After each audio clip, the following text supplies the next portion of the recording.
오늘 말씀은 37주일입니다. 하이델베르크 교리문답 제37주일, 오늘은 참된 목적이 이끄는 성도의 삶이라는 제목을 가지고 우리 배우도록 하겠습니다. 우리 이제 3계명에 대한 부분을 계속 확인하고 있는데요. 이 3계명, 여호와 이름을 망령되게 부르지 말라라고 했습니다. 그래서 우리가 배웠던 것처럼 정말 우리가 하나님이 이 정해 놓으신 우리 방법대로 신앙생활을 해야 되고, 또 우리가 다른 형상을 만들어서도 안 되고, 또 정말로 하나님 이름에 합당하게 우리가 살아가야 된다, 이렇게 나눴습니다. 오늘 조금 우리가 생각해 봐야 될 주제는 여호와 이름을 망령되게 부르지 말라라고 했을 때, 그러면은 반대 의미로 봤을 때 여호와 이름을 합당하게, 또 하나님이 원하시는 방법대로, 또 하나님이 원하시는 목적대로 우리가 여호와 이름을 어떻게 해야 된다는 거죠? 더 높여야 된다라는 또 의미이기도 합니다. 그냥 단순히 하지 말라 이게 아니라고 그랬죠. 우리 계명은 더 확실한 이 용법이, 긍정적인 용법이 있는 겁니다. 그럼 여호와 이름을 우리가 합당하게 높여야 된다, 합당하게 부르라, 이 얘기인데, 하나님의 이름을, 하나님의 이름, 이 성호, 거룩한 이름이 우리가 말하는 이름이 아니라 그냥 그 자체인 거예요. 하나님 자체. 우리가 제 이름이 이신남인데, 이신남이라고 했을 때 제 이름을 부른다는 얘기는 저를 부른다는 얘기거든요. 저를, 저라는 인격을. 그럼 저 이신남 목사라고 했을 때는 거기에 더 엄중한 무게가 실리잖아요. 목사라는 직분까지 있으니까. 인간도 그런데 우리가 하나님의 이름을 함부로 불러서도 안 되고, 또 함부로 이해해서도 안 되겠죠. 이 오해된 모습으로.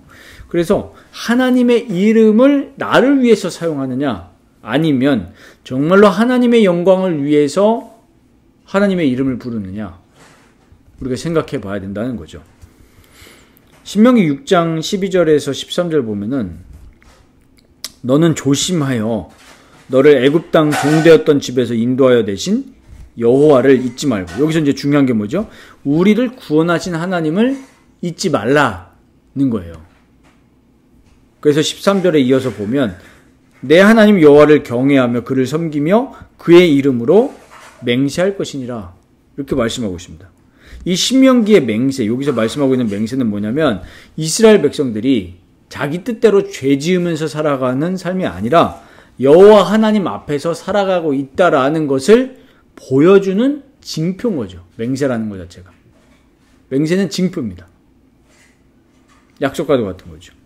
이 맹세 자체가 하나님을 드높이는 수단이 되는 맹세인 겁니다. 그 자체가요. 그래서 오늘 101문 보면은 이 하나님의 영광과 이웃의 안전을 위하여 충성과 진리를 확립해야 할 때 맹세할 수 있다. 이게 이제 왜 나왔냐면은, 이 제세례파 이 무리들이 그 당시에 국가와 국민의 어떤, 우리가 뭐 맹세하잖아요. 우리도 다녀와서 아시겠지만, 우리가 군대를 하잖아요. 복무신조. 그리고 맹세죠. 그런 것들을 제세례파들이 거부를 했어요. 이거 하나님께 하는 거 아니지 않냐. 이게 그게 아니란 얘기죠. 우리가 국민을 위해서, 국가를 위해서 그가 봉사를 하면서도 하나님의 영광과 이웃의 안전을 위해서 충성과 진리로 확립해야 될 때 맹세할 수 있다라는 거예요. 우리가 당연히. 그러니까 그 제세례파 이론이 이제 틀렸다는 얘기인데, 우리가 하나님 앞에서 살면서 하나님의 이름을 높이기 위해서 다른 우리 이웃들에게 봉사하고, 또 국가를 위해서 헌신하고, 이런 것들이 맞다라는 얘기죠. 그래서 우리가 여기서 봐야 될 것은 뭐냐면은, 거짓 맹세를 좀 우리가 생각을 해봐야 됩니다. 오늘날 얼마나 이 거짓 맹세가 많은지. 하나님을 위한다고 말을 하면서도 실제로는 나를 위해서 사는 경우가 너무나 많습니다. 그런 교회가 많고, 그런 목사가 많고, 그런 성도들이 많은 시대입니다. 그래서 우리는 아까도 오전에서 나눴지만 늘 조심하고 경계해야 합니다. 우리 스스로도 늘 점검해야 되죠. 여기서 우리가 확인할 수 있는 것은, 교회는 다니지만 실제로 물과 피로 성령으로 거듭나지 아니하면 당연히 거짓 맹세할 수밖에 없겠죠. 예수는 믿고 하나님 믿는다고 하지만 실제로 삶은 뭐예요? 오로지 나만을 위해서 산다는 거. 그거 거짓 맹세하는 자인 거예요. 신자라고 하잖아요. 신자. 교인, 성도라고 했을 때는 이거 하나님의 이름을 맹세하면서 사는 그거거든요. 실제로 불신자들이 봤을 때 이 사람은 하나님 믿는 사람이다 라고 생각을 하는데 실제로 사는 행동 양식이라든지 삶에 보면은 하나님 없는 것처럼 살아. 이거 거짓 맹세인 거죠. 여호와 이름을 망령되게 일컫는 겁니다. 내가 말로 여호와 이름을 망령되게 여기는 것도 있겠지만 실제로 행동과 삶으로도 여호와 이름을 망령되게 여기면 안 된다라는 거예요.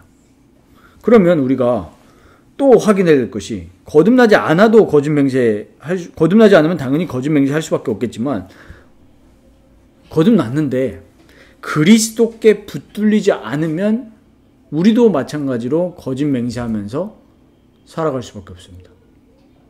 왜요? 죄인이기 때문에.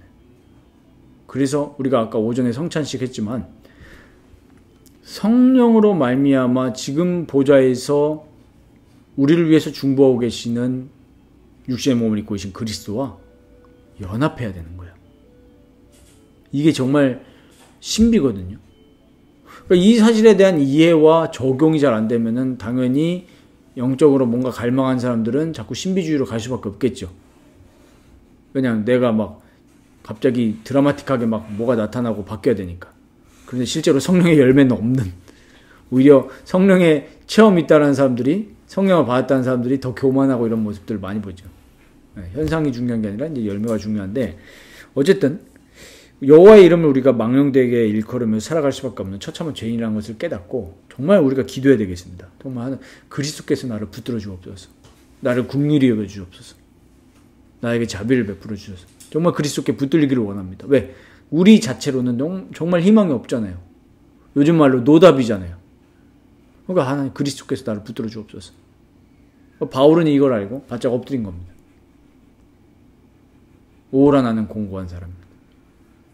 누가 이 사망의 골짜기에서 나를 건져내려. 마음으로는 그리스도의 법을 따르고 싶은데 육신으로는 자꾸 육신의 법을 따르는 그런 갈등들을 로마서 7장에 얘기를 했죠. 우리가 그리스도를 더 알아가야 됩니다. 그래서 붙들리기 위해서. 그래서 이번 주간에 이렇게 한번 기도해 보시기 바랍니다. 저는 계속 이 부분을 두고 기도하는데요. 뭐 제가 하려고 해서가 아니라 자꾸 그렇게 기도하게 하세요. 성령께서 뭘 기도하게 하시냐면은 그의 나라와 그의 의를 구하라라는 거를 계속 기도하게 하시더라고요. 물론 예전에는 그 뒤에 게 관심이 있어서 기도를 했지만은 요즘에는 정말 그의 나라와 그의 의가 뭐냐 이 부분에 이제 계속 기도하게 하시고 또 연구하게 하시거든요. 그럼 정말 그의 나라, 하나님이 나를 통치하시면 죄가 없잖아요. 죄가 싹을 틀 수 없잖아요. 하나님이 통치하시는데 만군의 여호와이신 그 하나님이 나를 통치하시면 나에게 있는 죄가 세력을 얻을 수가 없다. 그리고 그의 의, 그리스도의 의, 복음에는 하나님의 의가 나타나서 그랬죠. 그리스도로 내가 붙들리면 당연히 내 인격과 성품과 내 삶에 그리스도의 열매가 나타나게 되잖아요. 그럼 그걸 구하라는 거예요.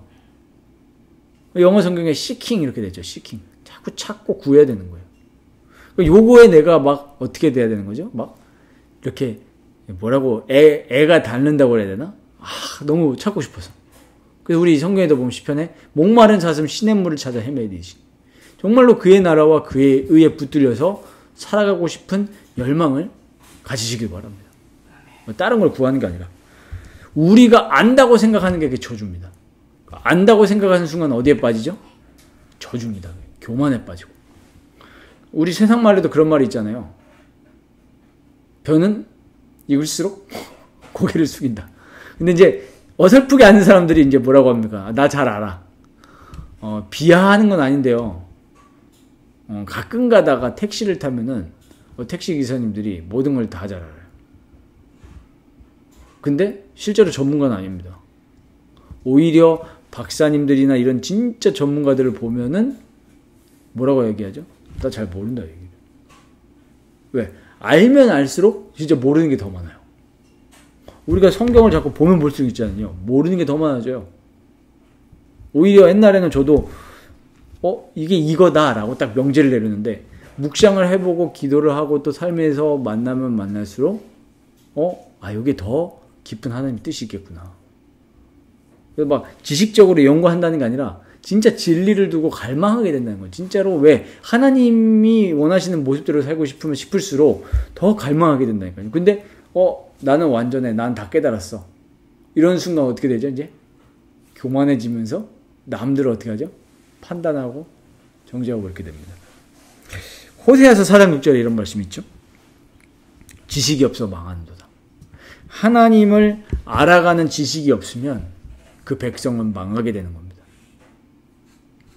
하나님을 알아가는 것에 정말 힘쓰시기 바랍니다. 어떻게 해야 됩니까? 자꾸 성경을 읽고 묵상하면서 여호와의 영광에 합당하게 살아가는 것이 뭐냐라는 것을 자꾸 갈망해야 되는 거예요. 그게 성경에 다 나와 있잖아요. 목사 설교 들으려고 애쓰는 분들이 정말 많은 걸로 아는데요. 그러지 마시기 바랍니다. 주일날 하루 딱 들으시고, 그러니까 주일날 정말로 마음과 뜻과 힘을 다해서 예배 드려야겠죠. 그리고 주중에는 정말로 그 설교를 가지고 살아내려고 애쓰시고, 그 설교에 나온 그 말씀의 내용들을 내가 기도하고 연구해야 돼요. 이거는 이 직분하고 상관없는 겁니다. 사람들이 목사만 성경 연구하는 거 아니냐? 그렇지 않아요. 목사만 신학 알아야 되는 거 아니냐? 절대 그렇지 않습니다. 신학은 내가 믿는 것에 대한 책이기 때문에 알아야 돼요. 모든 사람들이. 교회에서 직분을 세운 건 왜 그랬다 그랬죠? 아까 우리 에베소서 4장 말씀처럼. 서로 온전하게 하려고 세운 직분인 거예요. 목사니까 성경 알고 장로님들은 성경 모르고 그렇지 않습니다. 다 그리스도를 알아가는 것에, 하나님을 알아가는 것에 힘써야 돼요. 그래서 허물과 죄로 죽었던 나를 그리스도께서 살리셨잖아요. 이 그리스도를 늘 기억하고 그를 경외하고 섬기면서 살아가는 것이 우리 오늘 제목처럼 참된 목적입니다.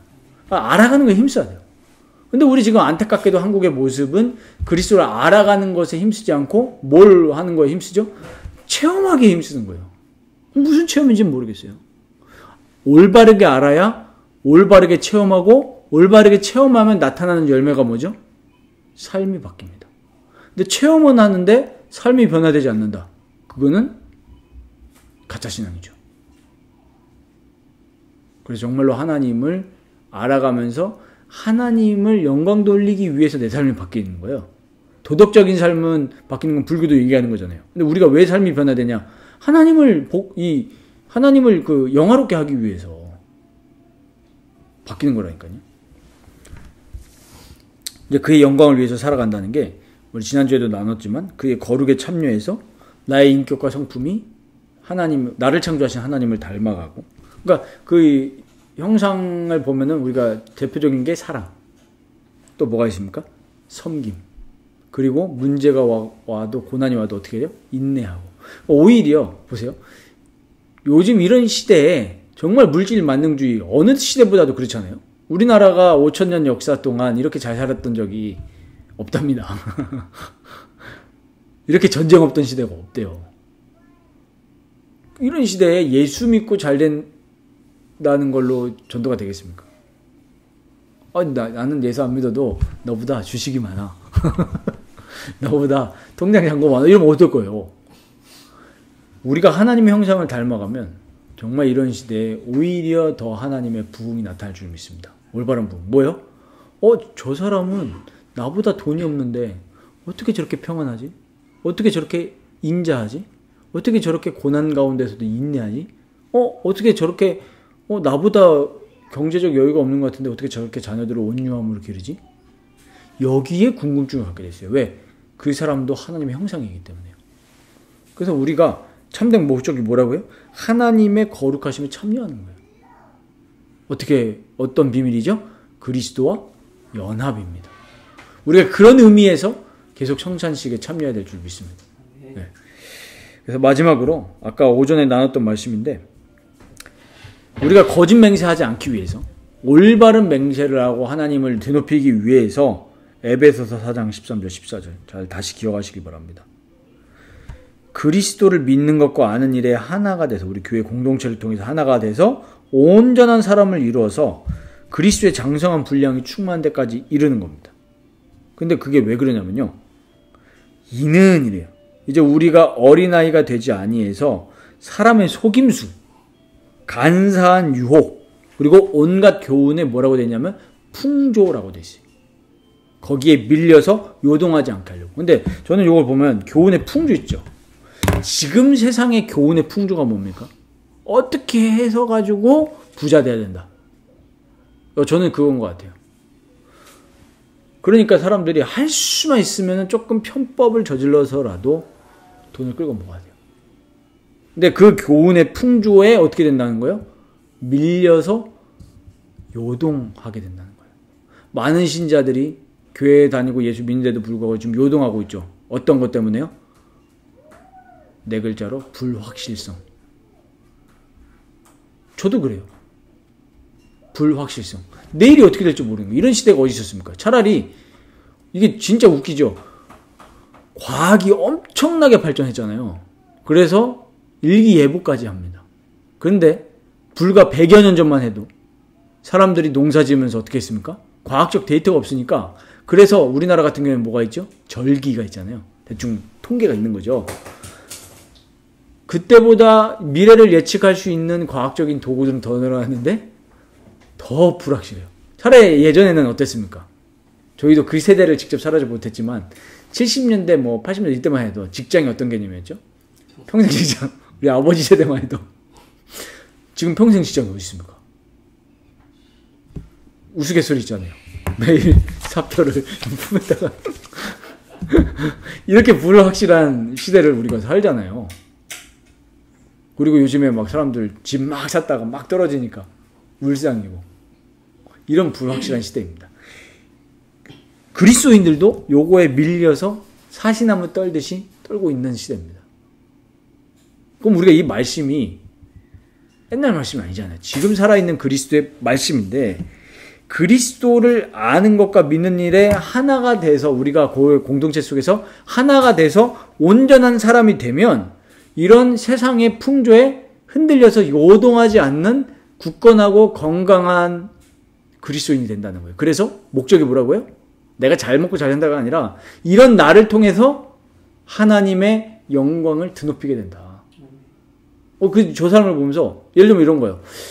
장로님을 보는데 뭐 직장에선 장로님이 아니니까 저분은 뭐지? 이런 느낌이 드는 거예요. 사람들이. 불신자들이 말로 표현할 수는 없지만 나는 지금 막 온갖 교훈의 풍조에 밀려서 어떨 때는 요 클래스에 가서 이런 주식 투자법을 배우고 이쪽에서 아니다.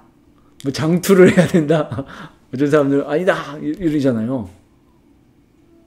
그래서 한번 그랬어요. 누가 글을 올렸는데 막 그런 저도 해보진 않았지만 뭐 그런 주식 뭐 리딩방인가 뭐 누가 그걸 올렸어요. 근데 정말 공감이 됐던 게 아니 그렇게 진짜 그게 만약에 진짜일 것 같으면은 자기 혼자 알지 왜 그거를 알려주겠냐. 사람들 그렇게 무식하다 그런 거에 속거나 있고 막 이런 말 하더라고. 그래 맞다. 그렇게 사람들이 요동하면서 사는 시대입니다. 근데 우리는 그리스도의 장성한 분량이 충만한 데까지 이르러서 어떠한 위기와 고난과 그런 게 와도 하나님의 나를 향한 하나님의 신실한 사랑을 내가 담게 되니까 기다릴 수 있는 거예요. 인내할 수 있고 또 온유할 수 있고 그렇게 됩니다. 그래서 우리가 정말 내 인생의 참된 목적 하나님의 영광을 나타내고 하나님께 영광을 올려드리는 그런 사람으로 살게 되는 겁니다. 네. 그래서 아까도 말씀드렸지만 그리스도로 하나 돼야지 다른 것으로 하나 되는 교회가 되면 안 됩니다. 다른 걸로 하나 되는 즉시 무슨 일이 일어납니까? 어떤 일이 일어나겠어요? 비교합니다. 교회 안에서 비교해요. 예를 들면 우리 전도로 하나 되자. 그러면 무슨 현상이 생깁니까? 저는 오늘 이번 주에 3명을 전도했습니다. 자, 로아, 너는 이번 주에 복음 몇 명이 전했냐? 저는 죄송한데 죄송할 것도 아닌데 한 명도 복음을 못 전했는데요. 이러면 이제 어때 일어납니까? 비교하기 시작하는 거예요. 정죄하고. 근데 보세요. 그리스도로 하나가 되면 목표가 뭐예요? 오늘 참된 목적이요? 하나님의 영광. 내가 어떻게 하나님의 영광을 위해서 더 오늘 하루라도 더 살아갈 수 있을까? 나를 구원하시고 나를 창조하신 하나님을 찬양하기 위해서 어떻게 살아갈까? 이 고민하면서 서로 끌어주고 밀어주고 연합하는 그런 정말 공동체를 꿈꿉니다. 정말 우리 그런 교회가 돼야 돼요. 그래야 그런 건강한 신자가 자꾸 나타나고 자꾸 훈련이 돼서 변화가 돼야 이 사회에 정말 하나님 나라와 의가 이루어지죠. 그걸 열망하시면서 바른 신앙을 두고 정말 우리의 주가 되신 그리스도께 우리 함께 기도하시기를 바랍니다.